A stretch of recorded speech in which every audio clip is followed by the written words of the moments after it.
Columbia Richland Fire Department is looking to raise starting salaries by nearly $10,000. The department presented its proposed pay plan to City Council at a budget workshop this week. Nick Neville joins us live after speaking with Chief Jenkins. So Nick, what are some of the key issues that the department is facing right now?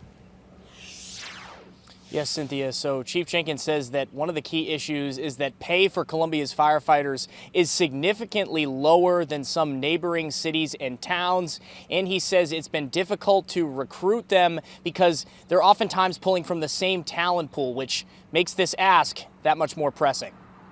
We want to make it attractive for people to want to come here. In an effort to recruit and retain firefighters, the Columbia Richland Fire Department is requesting a pay increase. The department is currently down about 10% of its workforce. Right now, the current base salary for Columbia firefighters is a little more than $34,000.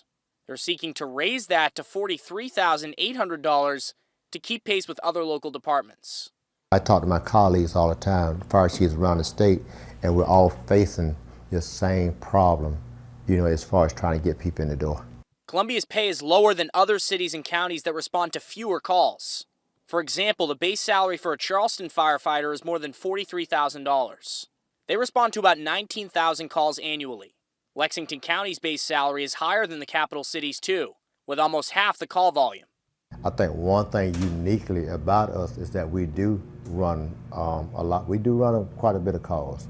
And all those calls, that we run, it's an opportunity for them to get out and help people. A little more than half the cost for this plan would be coming from the city, about $1.48 million, with Richland County paying another $1.3 million of the total $2.8 million price tag. I asked Chief Aubrey Jenkins what his message is to taxpayers who would be footing this bill. I think that anytime you got a vibrant public safety cadre, whether it be police, fire, EMS, whatever, I think then you can consider your city a whole lot safer because you got people that can respond to these calls, and that's what we want to make sure.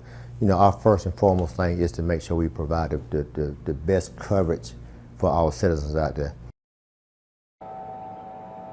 Columbia Fire is also making some changes of its own to address these staffing shortages. They're adjusting the way that they handle their annual leave policy to give firefighters more flexibility throughout the year. They're also adjusting their sick policy and looking to hire some part-time firefighters. Reporting in Columbia, Nick Neville, WIS News 10.